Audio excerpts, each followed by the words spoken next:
Hi, my name is Catriona Starpins. Welcome to my studio. I love all things that sparkle, and what better way to celebrate International Beading Week than with a pair of sparkly Sugar Rush earrings. Let's get started.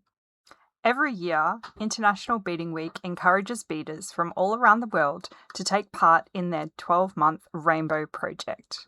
12 colours in a rainbow and one small component or piece per month for a whole year. This is my rainbow project for 2026 and it is the Sugar Rush earrings. I've invested a lot of my time for 2026 with these earrings and made kits for every single colorway. So I'm going to take you through each one now. This is the yellow and I've handmade all of these cabochons within the center, painted the back of a glass cabochon. So this has got a really beautiful gold reflective depth and some nice crystal AB gold cup chain with some yellow beads to create the yellow Sugar Rush earring. This is the yellow kit, and you can see inside are all of the things that you need in each kit. Everything is labelled so that you can easily make your Sugar Rush earrings. This is the orange, so it's got a beautiful glittery squash coloured orange stone. We've got some pumpkin perma-finished Toho beads in there, give that real sparkle finish. I love the orange pair. And this is the orange kit. And you can see it's also all laid out ready for you to do. Everything you need in here, apart from glue, a needle and thread, are provided inside these kits. This is the bright red. You can see bit reflective on the screen, but hopefully you can see just how gorgeous those red beads are, and you can't tell that red's my favorite color by what I'm wearing.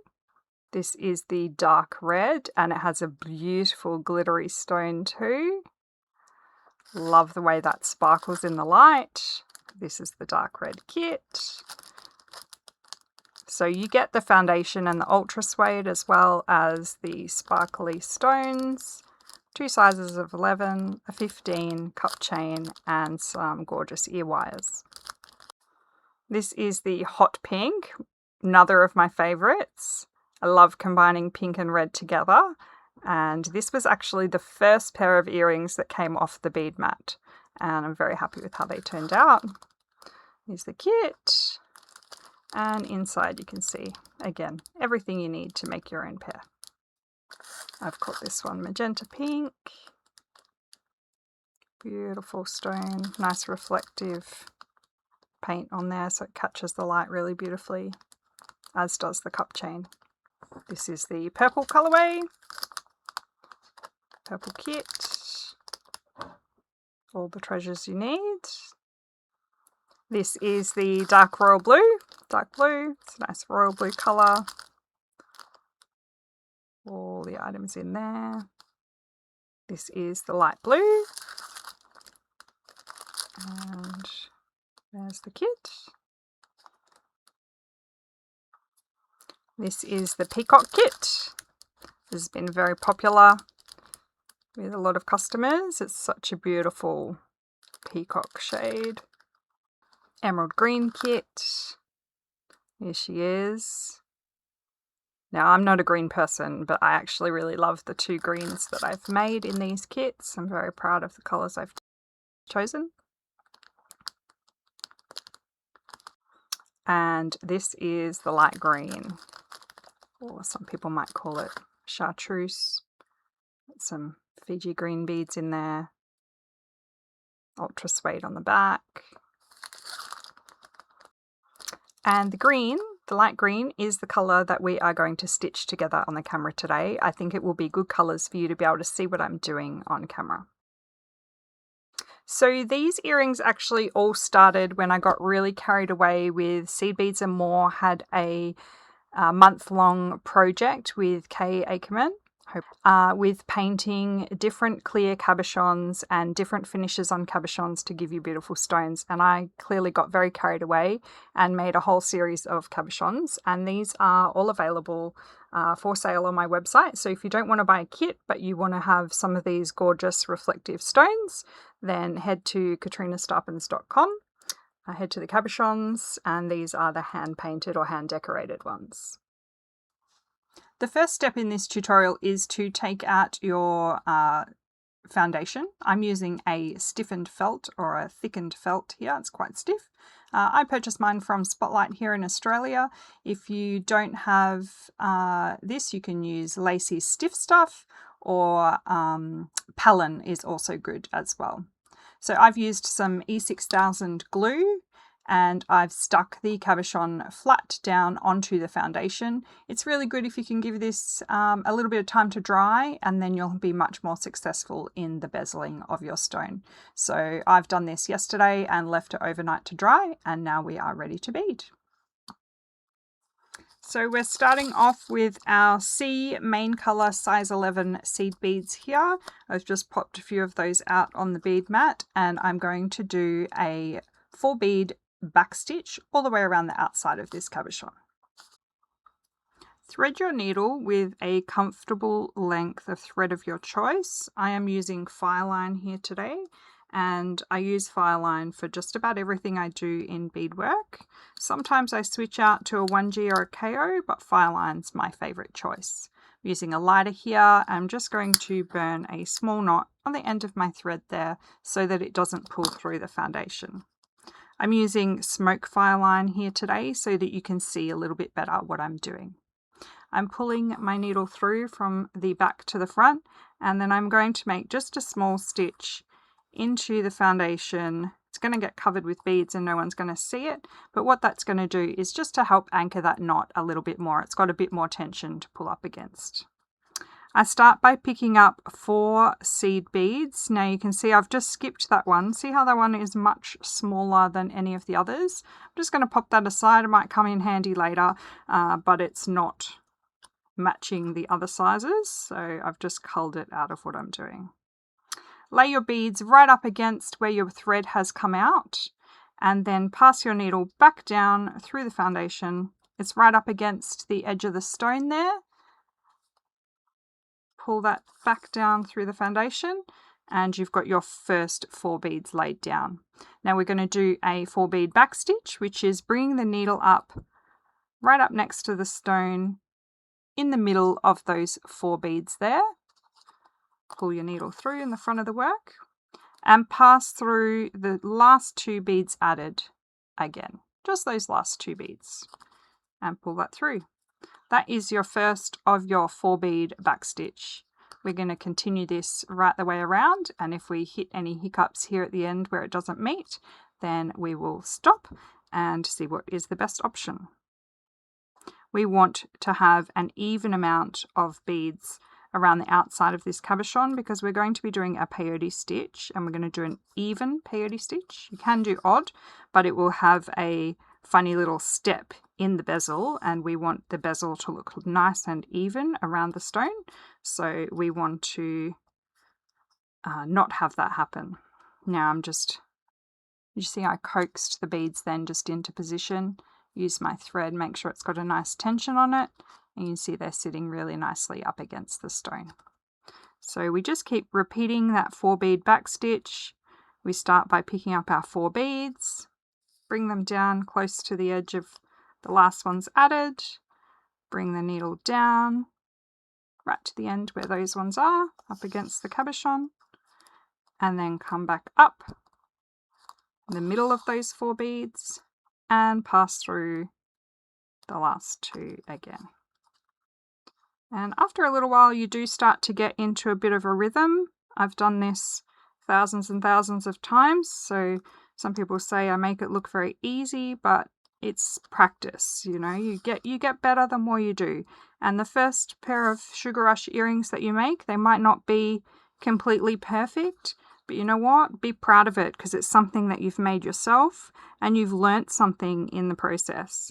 And then all you can do then, if you want to make them better, is just practice, practice, practice. Keep continuing on learning as you go.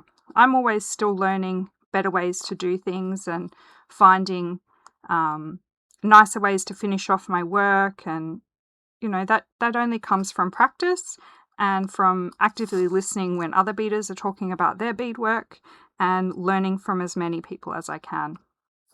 I love taking workshops, and I still do that here in Australia, mainly through the Bead Society Victoria, and I think it's a fabulous way to learn. All right, I'm just continuing on around here. Pick up another 4 beads, laying them down, stitching through the foundation, coming back up again. You may notice the edge of this cabochon is slightly streaky, and it got culled from my kits and from selling in my shop because I didn't think it was quite good enough to sell. But once I've bezeled around it, you won't see that streaky edge at all anymore. It will be completely hidden by the bezel. So there's a classic example of I learnt when I was making that cabochon. I wasn't happy to sell it to anyone else, so I only wanted the best of the best in my kits, but I'm able to use it myself and be quite happy with it. Now look here, see how these beads here, that one's just slightly bunching a bit, and the last few beads I want to add, I'm going to end up with a gap here. Now we don't want to add just one bead because then that's going to create an odd count for our bezel. So we have a couple of options. I can space out these last few beads, and when I start to do the peyote stitch, they will sit nicely. Or I can go back here and space out maybe those last 8 beads would be a better option. There's not enough room there for 2 beads, and I don't have 2 of these little skinny guys that I culled one from before. So I am going to take off just these last few beads here again. Don't be afraid to unpick your work occasionally, especially if it's to make the finish of your piece really nice. It's okay to do that. A lot of people would cut their thread. I just unpicked those last few by pulling them out. Alright, so we want to have these last 8 beads with no gap at the end. So I'm going to place my needle between the middle of those beads there and just space those out nicely. Coming up through the middle 4 here. If you can hear that little growl, that's my little dog Milo under the desk having a chat. And picking up the last 4 beads and into that last space there. So you can see it's just a little bit gappy. It's not too bad. I'm going to do my last back stitch here and come through a few beads there as well. So they're sort of a little bit spacious there, but they are going to pull nicely together once I start doing the peyote stitch. Some people like to pass the needle all the way around the outside of the cabochon before they begin peyote stitch. I personally don't do that because I then find it really hard to get the needle into that first row of beads when I'm doing my peyote stitch, and I find that it's the peyote stitch itself, because we're going to do a decrease with the size of beads later, it will still hug the stone. So I don't think it's necessary when you are doing a peyote bezel to run the needle around those beads, you know, pass through all of those beads again to pull it in tight.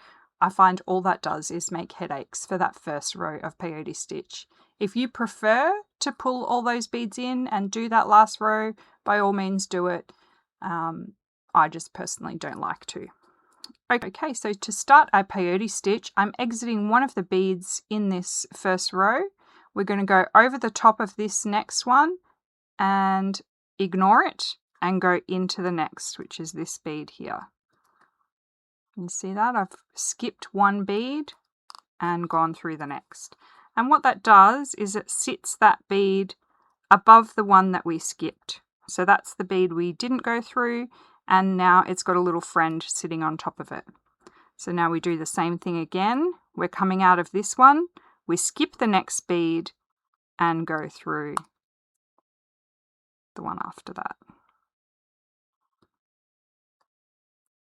See that? So I've got the one that's sticking up, then I've got the bead that I'm exiting, and then I've got the one that I've skipped going through that.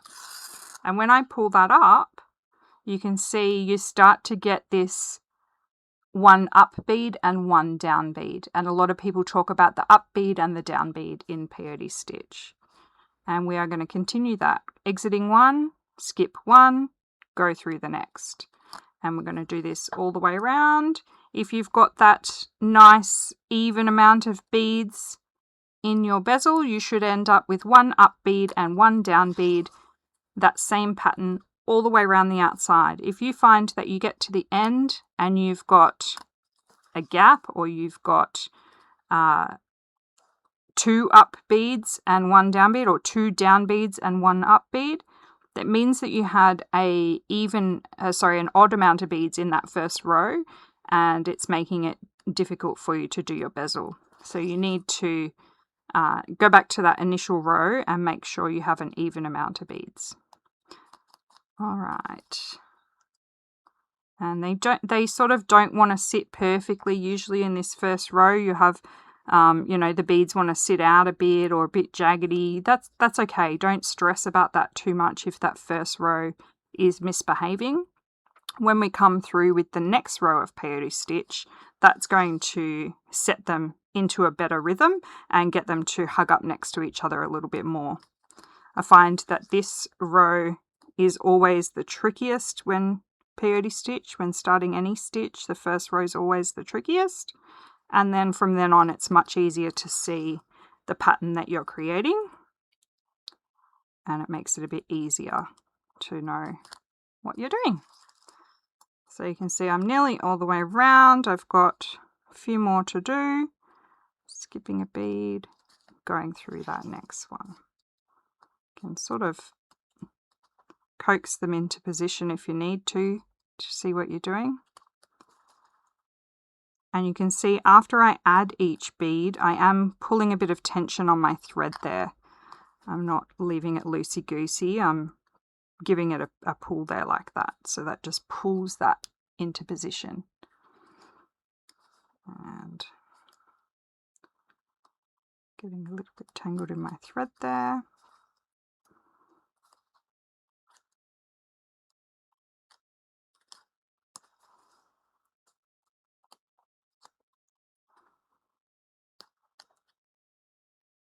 We're almost to the end of this first row, just making sure that these are sitting nicely.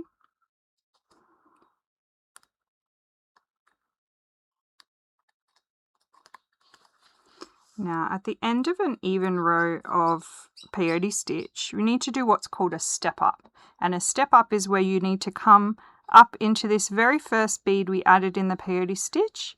Call that the first bead added. That's our step up. So I'm exiting this bead in the bottom, coming through that one, and that's our step up. If you don't do a step up, then you'll end up in a bit of a pickle with your beads. They won't sit nicely. This next row of peyote stitch is super easy now because I can see I'm exiting from this up bead. I'm going to add one in this gap by passing through the next up bead. Thread that through and pull.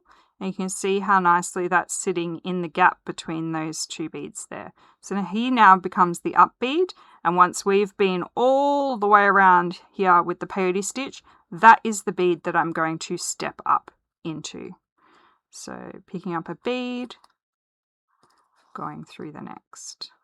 And after every stitch I do pull on my thread to bring those beads in close to the edge of that cabochon. Pulling that, passing through the next one.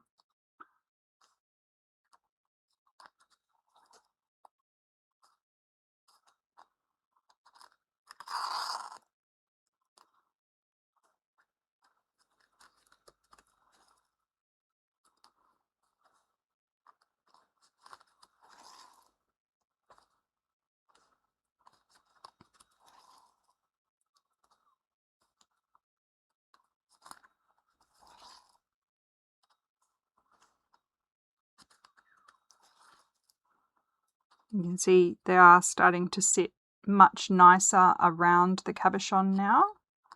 And I'm starting to lose, you know, that edge of the cabochon where it was a bit streaky. That's almost disappeared completely, so we won't know that that's there. We won't know that Catriona's used a dodgy, discarded cabochon for her sugar rush earrings.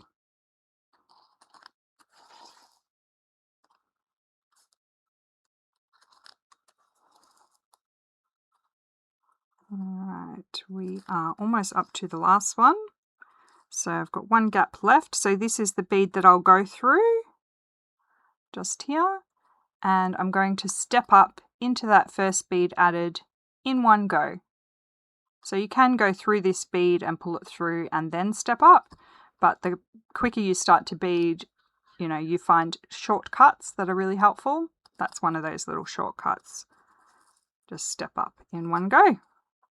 Starting to look pretty cool. I love how shiny these stones are. All right, we are ready to switch down to a size 15 seed bead. And what this is going to do is it's going to cinch in that bezel, pulls it in around the cabochon and stops it from being able to escape. The stone will never be able to come out. So I'll get out my size 15s and I'll be right back. Okay, so we're going to continue the same stitch, but this time using a size 15 seed bead, and it's a green lustery bead, so you're going to see it just shine in the gap there. See how I pulled that in, and you can see it sits close to the edge of the cabochon and pulls in that edge.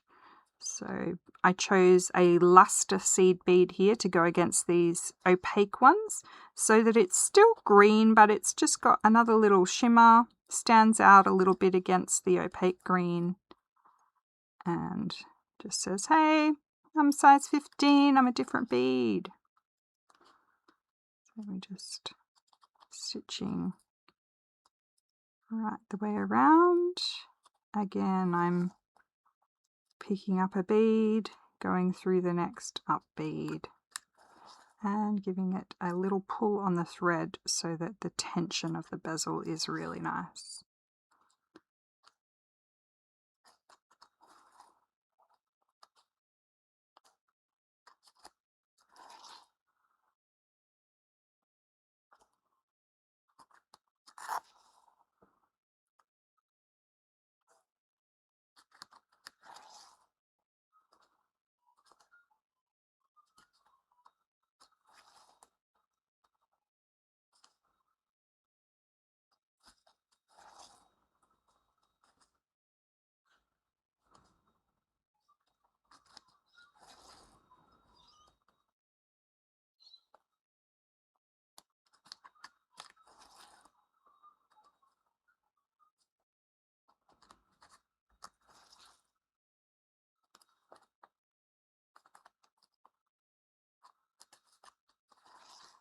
Alright, that is the last one.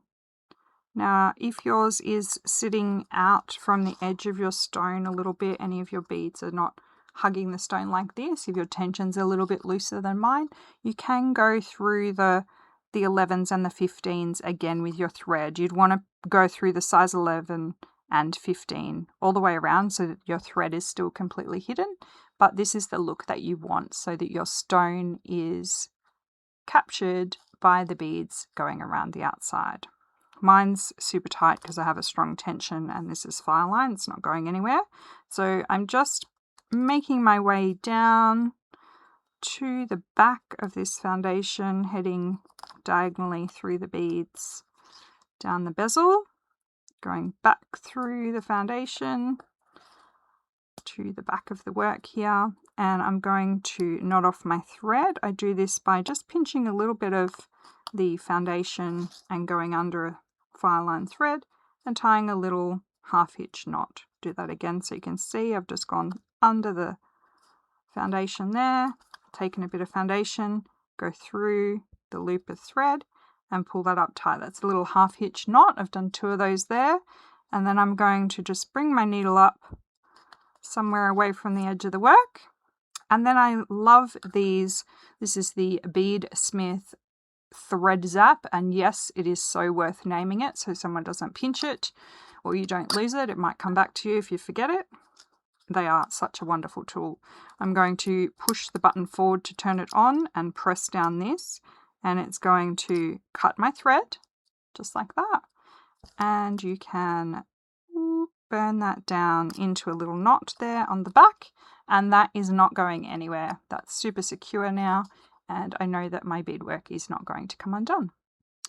The next step is to glue some cup chain, so I'm just going to get that out now.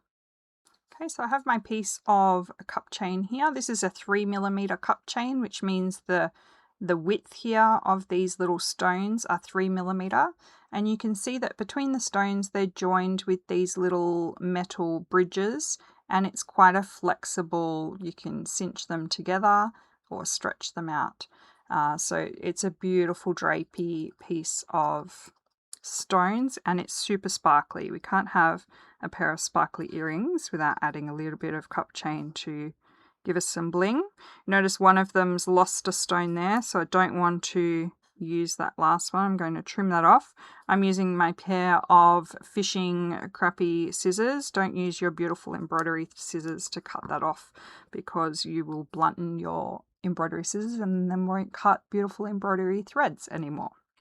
Okay, so I'm going to use B7000. You can also use E6000 for this. I just find this dries much better on the cup chain, and it's got a super duper skinny nozzle on the end here, which is really good for laying a nice thin line. So I'm just going to run a very thin, even line just around the outside of my stone. This one might have dried out a little bit much. Oh, no, it's working. Just adding a little bit of this glue right the way around the edge. I'm trying to not touch those beads, and just add a little thin coat of glue around there. It's probably a little bit tricky to see on the camera, but it is there, I assure you. It's got this little needle that goes inside the end of the nozzle that just helps the tube from getting blocked, the nozzle from getting blocked. Laying flat on my desk here, I'm just laying the cup chain around. You don't want to pull the cup chain too tight, because the stones will end up facing outwards instead of sitting up nice and proud. Just lay it around like that. Worked out I need that many. Use my crappy scissors to cut it. And then you can see just pressing that into the glue to hold it. How gorgeous does that look? Super pretty. Love it. I'm going to give that 10 minutes to dry and go and have a cup of tea, and we'll come back and we'll stitch that down. Okay, so this is nice and dry in position. I've started a new thread, and I've burnt a little knot on the end of my thread there. You can see it there. And I'm going to come out just the outside edge here, between, right on the edge there, between the edge of the stones. You see that? On the outside edge, where that little bridge between the stones is. And pull my needle up. And then I'm going to stitch over the top of that little bridge on the inside and pull my thread. It's just going to hold that into position. You can see that there. So now I'm going to do that for every little bridge all the way around the outside edge of this stone.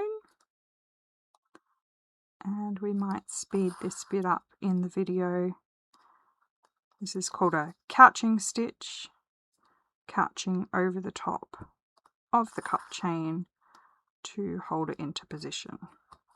So we might speed this bit up, and I'll come back to you once I've gone all the way around the cup chain.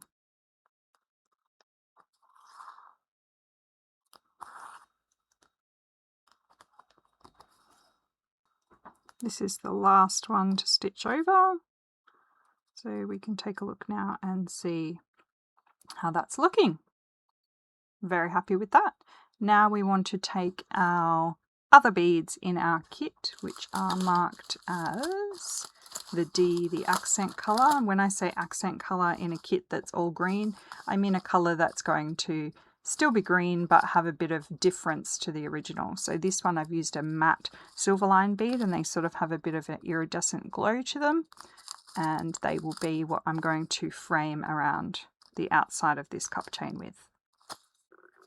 Alright, so to do this row of beads on the outside of the cup chain, I'm just bringing my needle up nice and close to the edge of the cup chain there, and we're going to do a row of 4 bead backstitch, and this is exactly like that first row that we did up against the cabochon, only this time we're doing them up against the outside of the cup chain. So again, I've come out of here, I'm laying my 4 beads down. You can use your needle to get them, scooch them up into position. Bring my needle down here at the end of where they are, pull that through. You can see they're sitting here in position. Now I want to come up between those beads here, right in the middle, and I'm going to pass through the last 2 beads in that group.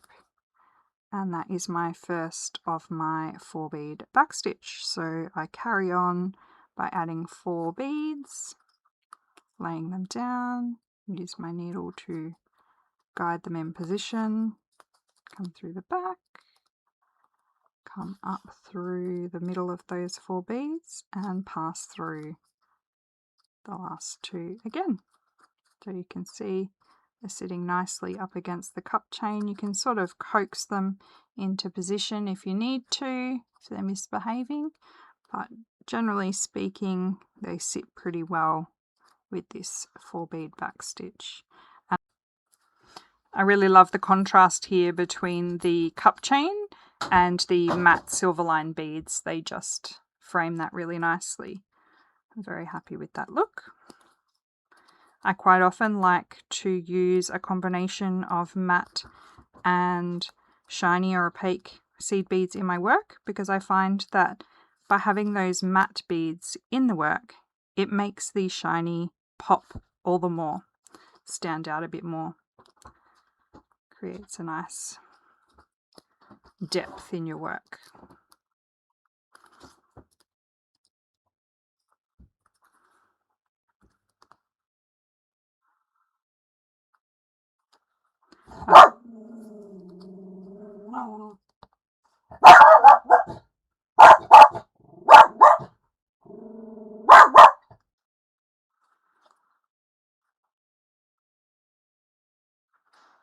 Okay, just laying the beads down.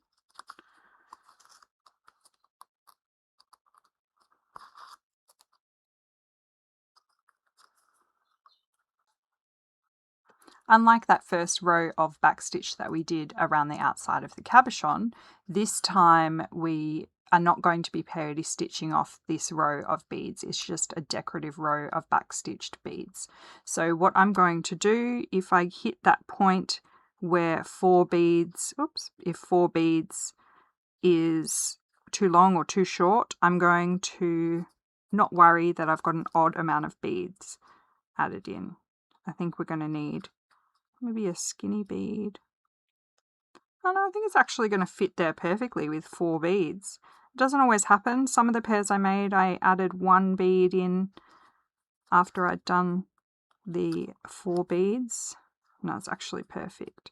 But you might find that you want to add just 1 or 2 beads in that last little bit to fill the gap, and that's okay. It's not going to affect the final work. Just heading through a few beads there to pull that in. Like that, and that is our backstitched row. Very happy with how that looks. Coming over to the back side here, I'm going to do the same as what I did before, just come into the backing a little bit away from the edge. My needle keeps coming off my thread, and with fireline I do this little trick where I actually tie the needle on to the end just with a single overhand knot, and it gives just enough resistance that it doesn't keep pulling off the end when my thread's really short. Okay, so we're just tying a little knot here. I'm grabbing a bit of the foundation, doing my go through the loop overhand knot, and we'll do that once. Oh, she's broken her needle. Oh my goodness, what happened there? The tip is still in here. Bum, bum, bum. We've had a needle casualty. I will come back with a fresh needle knotted onto my thread. I have an old lolly container. This was a Sour Warheads lolly container, and I made little sharps labels for it. This is where all my dead needles live. Eventually, I will deliver them. You can take sharps containers into your local chemist for safe disposal. I'm treating myself to a nice new straw needle. The one I was using before was a Bead Embroidery needle size 10, and they're more brittle, more prone to snapping. So let's treat myself to my favorite needle, which is the John James straw needles in the size 11. I buy these in a bulk pack from Cranberry. I do have them on my website, but they have come from Cranberry anyway. So take your pick with who you want to buy them from. There we go. I have my straw needle. I love these because they have a really round hole in the top of the needle for threading your file line through. Going to thread that through, tie my little single overhand knot so it doesn't come off this super short thread that I'm working with here. And now I can tie my second of the knots here. Just want to grab a little bit of foundation in this sandwich. Oh, I can see why the other needle broke. Maybe there's a bit of glue from that cup chain there, I think, and that has made quite a spot for breaking needles. Okay, so I've gone through the loop. Okay, we've done that knot twice. Now I'm going to come over here somewhere away from where my... Oh, there's definitely glue there. Come away from the edge there, just somewhere near where I'm not near another thread. Grab my thread zap,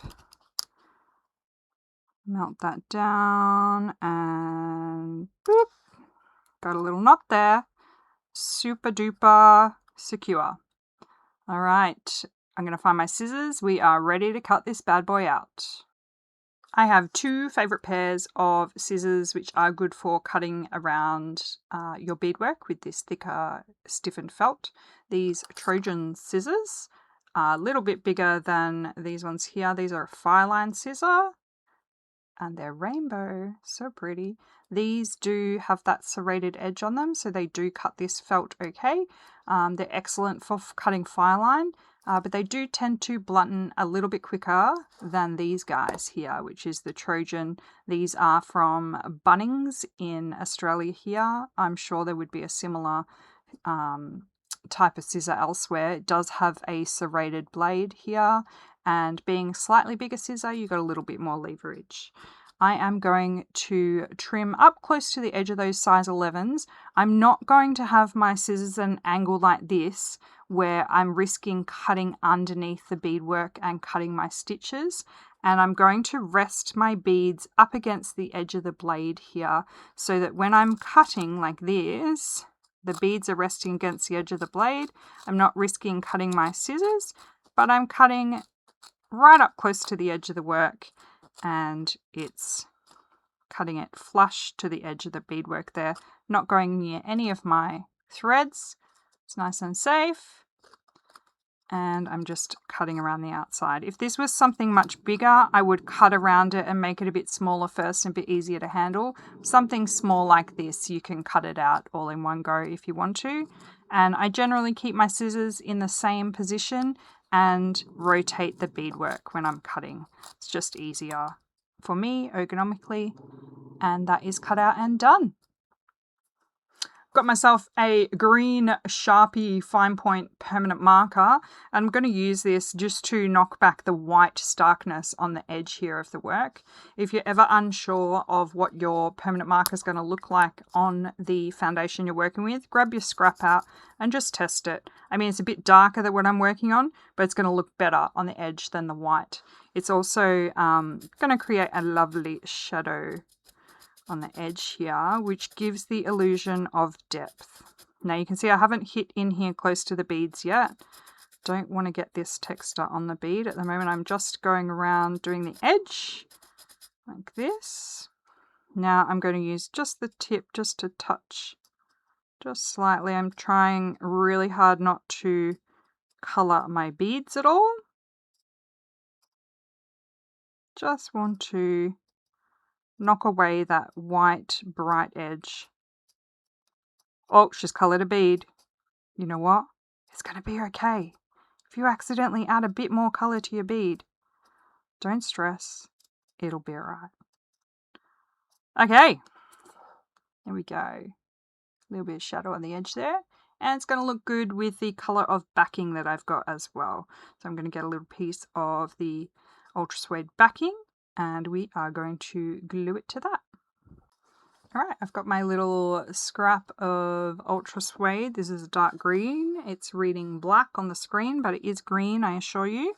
And I like sticking my ultra suede with the E6000.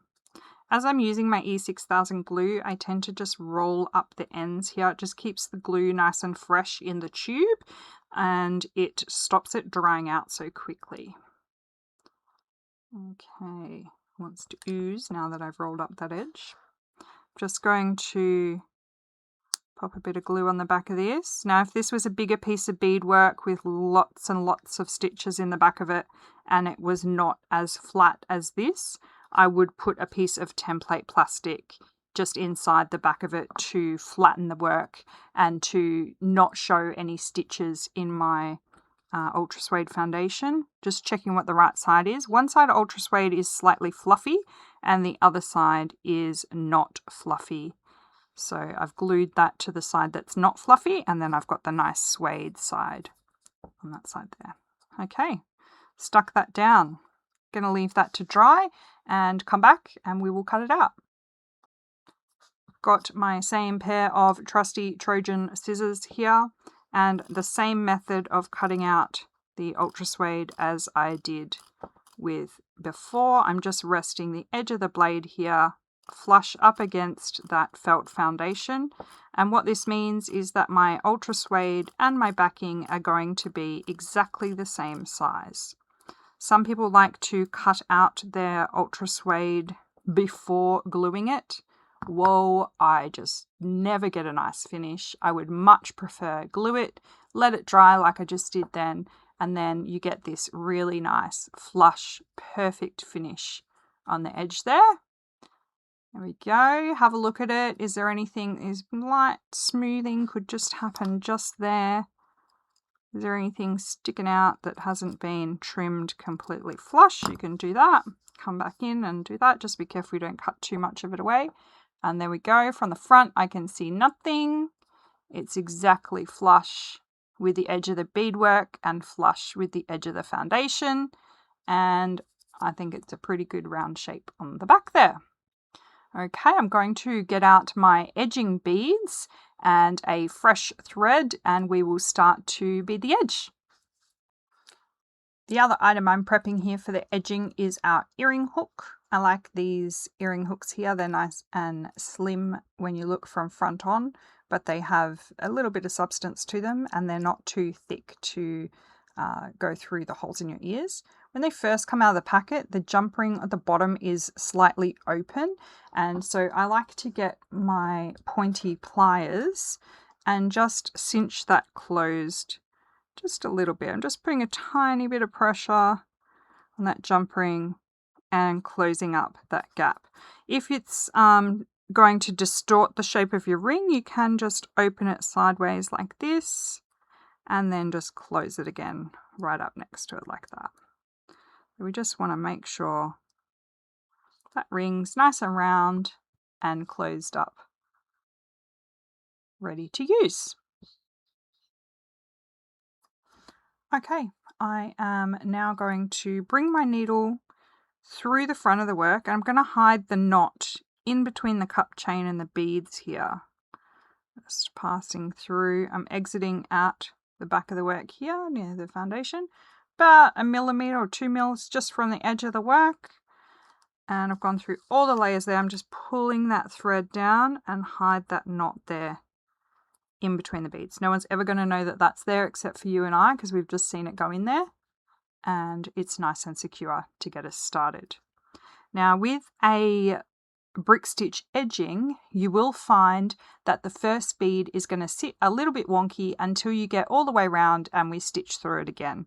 But for the first stitch on this, we're adding our picot as we go. So we pick up our first bead, our picot bead, our second bead. So we've got 3 beads for this first stitch. I'm going to come about a bead width apart from where my thread is exiting from. I'm looking at the back of my work. That's just how I prefer to hold it. And I'm putting my needle in to the edge there. You can see it's gone through the felt, through the foundation, coming out the back. Pull it up tight. And it doesn't sit very well just yet. Okay, don't stress about that until we get right the way around this earring. So now I'm going to come back up through this bead here in the opposite direction, like this. Yeah, and what this is going to do, that's our brick stitch edge bead. It's going to sit there on the edge of the work, like this. Now, it's misbehaving. It's not sitting nice. Don't think about that just yet, because we are going to do more around the edge and it will start to behave only once we've been through it at the very end here. Now I'm going to do one more stitch and then we're going to add our earring hook. So if you're not sure where your stitches need to be, you can measure like this just up next to the beadwork, and then you know where your next stitch needs to come through. Coming from the front of the work through the back like that, through all the layers. Pull it up tight, then passing through that second bead added in the opposite direction. Pulling it up next to the edge of the work, and you can see that extra bead we added creates a little picot. Ignore these 2 naughty boys over here. They're not going to behave until we go right round, okay? So just ignore them for now. And we're happy with these 3 beads sitting really nicely and behaving. All right, when I'm adding my earring hook, you can see here on this finished one, I've added a little picot bead either side of the earring hook. So we're going to pick up the picot bead, the earring hook, making sure that it's in the orientation so that your earring will hang the correct way when you put it in your ear. So I'm making sure that my earring is going to be sitting like this when we're finished, okay? If I pick it up through the loop in the wrong direction, you may end up with your earring hook facing the wrong way, and that's just not cool. Okay, so I've got picot bead, earring hook, the second picot bead, and then our brick stitch edging bead. So I've picked up 4 components here. I'm going to do my brick stitch through the foundation, through the backing, pull that up. Just have a quick look. Is my earring hook hanging in the correct direction to be hanging? Yes, it is. That's good. Okay, so now I can go back through that brick stitch bead in the opposite direction. Now, because we've put an earring finding on here, we want to make sure that we don't have just the one thread going through that. So we're going to go back through the finding, the 2 picot beads, back down the bottom into this bead here, and we're going to do that as many times as you like, but I'm going to do it twice. And this is just to reinforce that it's got, you know, at least 3 threads going through that earring finding to make it nice and secure. Okay, there we go. There's the earring finding in place. Still got this misbehaving bead over here. Don't stress about it. It's okay. We'll come back and we'll fix that very soon. Now we're going to carry on adding just the picot bead and the brick stitch edging bead. Go through the work, front to back, then come back through that brick stitch edging bead again. And sometimes you can just pull the picot out so it's sitting nicely. There we go. And I'm going to do that right the way around the edge. A picot bead, a brick stitch bead, pull it up, back through that second bead. A picot bead, a brick stitch bead, pull it up, back through just the brick stitch bead. Coming up to the edge here for the end, I'm just, you know, thinking about how many beads are going to fit here. I think 2 more of the edge beads plus the picots is going to be that nice amount, and it's going to be trial and error. You'll notice if you've put too many beads, the last few it's going to buckle and not sit nicely, whereas if you don't have enough, you'll have some gaps. So just play around, have a go. It's okay to go, oh no, it looks a bit bunchy, I'll pull that last one out. And oh, I think that's just the right amount there now. So what I've got here is this misbehaving bead, and it needs a picot between this one that I've just added and the misbehaving beads. So I pick up only the picot this time. I'm going to go through that bead that's misbehaving, and then I'm going to pass my needle, not going through any foundation or anything, I'm just passing it through the other side so I can go through the foundation easier. Going through the foundation now, and the backing. Pull that up, go back up through that misbehaving bead from the start, and pull it into position. Now, if you find that some of your beads have got a little gap or anything, you can just massage them into position and spread them out evenly. The brick stitch is quite forgiving. You just massage them along there and get them all to sit nicely. And I'm really happy with how they look.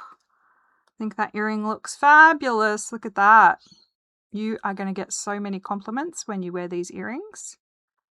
And they're super easy to make. You could make them for gifts for your friends.